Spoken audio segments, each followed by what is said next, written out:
Hi, it's Lisa Cuneo. Welcome to my scrapbook table. It is time for November's Iron Crafter Challenge, and kind of like Iron Chef, we have a secret ingredient to use each month, and this month is washi tape.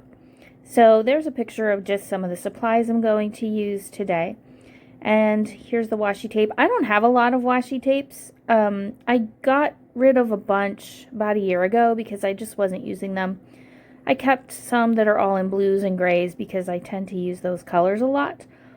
But the rest I passed on the giveaway table, I believe, at a crop. So I used a dinner plate as a template and cut out this circle. I do have the Creative Memories circle cutter, but I don't have the great big one. So I just use a plate when I need a large circle. And I am covering this entire circle with washi tape.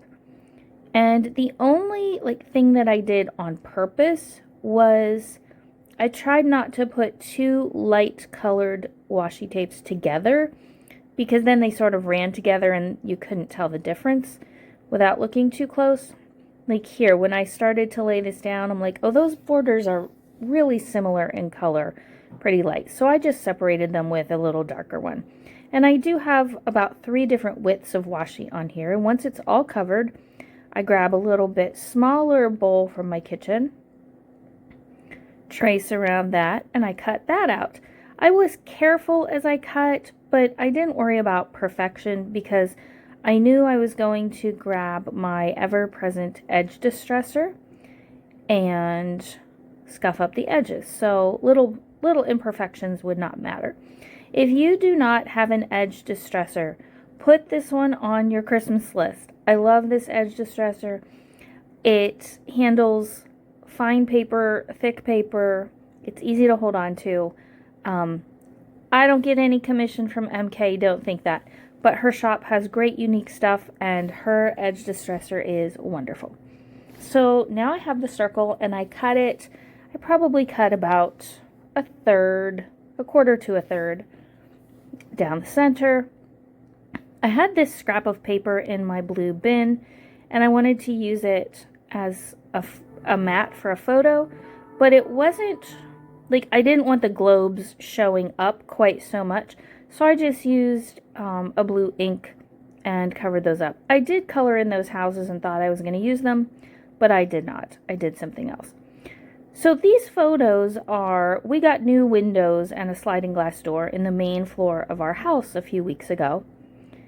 And the difference it made in our house is amazing. I can't wait till spring weather when we can actually open them up, because while technically you could open our front windows, we had no screens for them. None of the dozens of screens in the garage when we bought the house ages ago fit that, and so we just were never able to open the front windows. And so that's going to be fun. I can open the one above the sink, which it did open, but I could not open it very well myself just because I'm short and had no leverage. So this one is so easy to open, and the new sliding glass door on the back is just beautiful. But now we have to paint. I guess that'll be another layout someday. So I decided I wanted to use these frames because you have to frame around the windows, and plus they were laying in my pile of stuff to use up, and I think this uses up all the frames that were left in a 49 a Market collection that I had. So I used a die set from Stampin' Up! And cut these 3 little houses. And they were going to get lost in the sea of what's going on here. And this piece of vellum was laying on my table. And I thought, if I double the vellum, it creates enough of a background behind them that now they don't get lost on that dark blue paper anymore.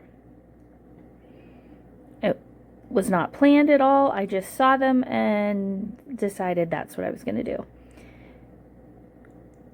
And they are made from just a piece of scrap paper that I put some of those same washi tapes on, so they coordinate with the circles, but they do stand out because of that nice bright vellum behind them. And it was easy to glue down the vellum because I had the space behind the houses to put my adhesive on. So again, I used 2 layers of vellum, and then that's just going to go down on my layout. I do trim some of the top off, and I have 2 pieces like that, one for the top and one for the bottom. The title is going to be Happy Views. It's a rub-on from a 49 and Market package. I used a few rub-ons from there.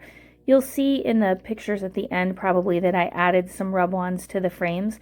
One says little details and the others are just kind of little doodles.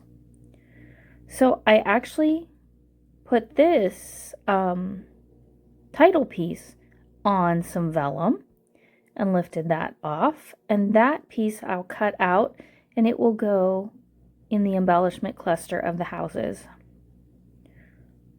I don't think I've ever used a rub-on on vellum before, but it worked pretty nicely.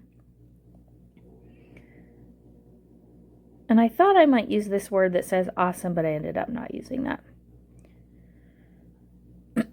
Excuse me.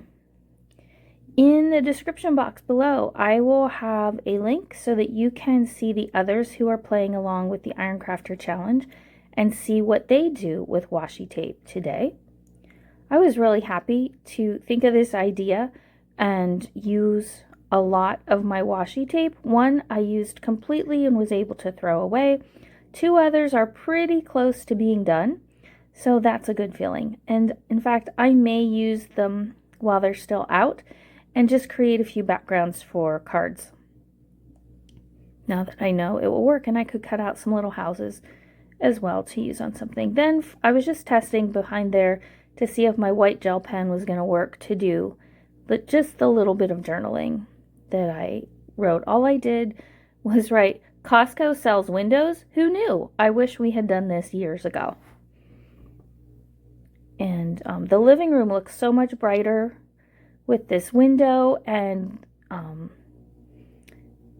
just with the white around it instead of the really old, dark, weathered wood.